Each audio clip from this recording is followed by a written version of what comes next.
Imagine ter a chance de jogar uma partida eliminatória numa Copa do Mundo contra a Argentina e ainda no primeiro tempo sentir tontura e mal-estar, a ponto de quase não voltar para o segundo tempo.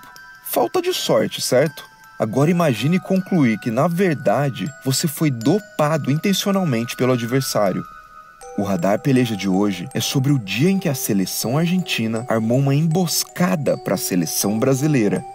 Antes de te levar para o local da falcatrua, o Peleja te apresenta um homem chamado Carlos Bilardo. Ele foi o treinador campeão do mundo pela própria Argentina em 1986 e tentava em 1990 o bicampeonato.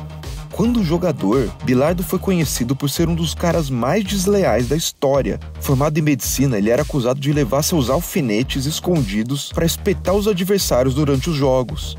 Em algumas partidas mais pegadas, ele foi acusado de jogar terra nos olhos dos adversários para atrapalhar a visão dos rivais nas jogadas aéreas. Para muitos, Bilardo não tinha limite para vencer. Valia tudo. Até por isso, tem quem diga que a história que eu vou te contar agora aconteceu com o aval do El Narigón, como ele era chamado.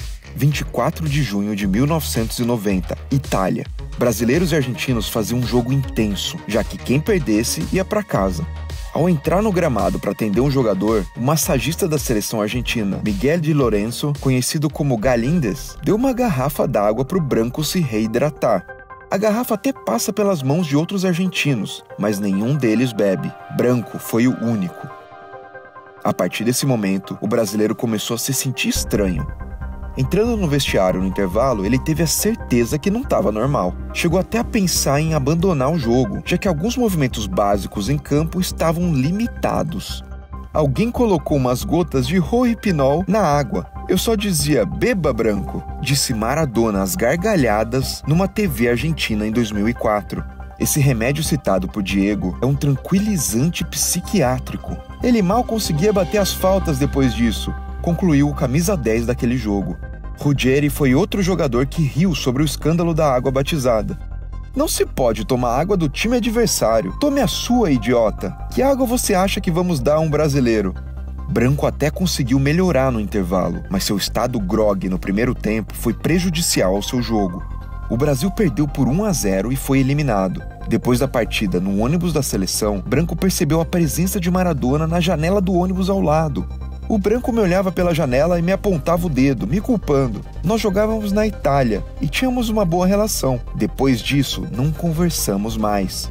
No dia seguinte, Branco tentava dar sua versão do ocorrido, mas quase ninguém acreditava no brasileiro. Muitos achavam que era só uma desculpa para a eliminação da seleção. Foi difícil encontrar uma boa explicação para a derrota. O ala branco, por exemplo, não jogou bem ontem e apresentou como justificativa uma denúncia grave. Houve uma história que eu tomei um pouco d'água do pessoal lá da Argentina, que eu vi um jogador tomando água deles e pedi para me tomar também, e cheguei no intervalo, me deu uma tonteira, uma bobeira e eu... Isso foi no primeiro tempo? Final do primeiro tempo, né? E no segundo tempo, quando eu entrei, me deu essa tonteira, essa bobeira e eu...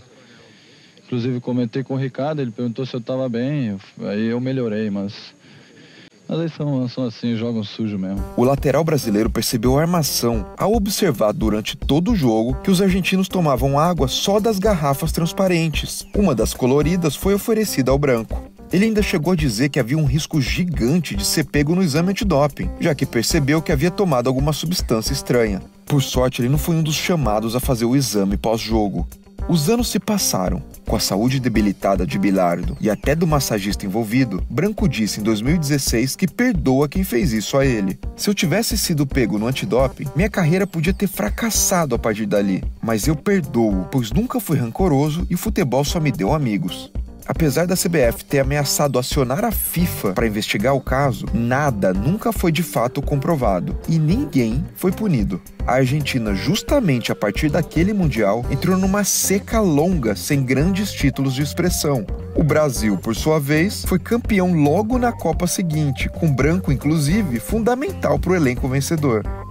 Seria um castigo dos deuses do futebol? Comente, inscreva-se no Peleja e até a próxima história.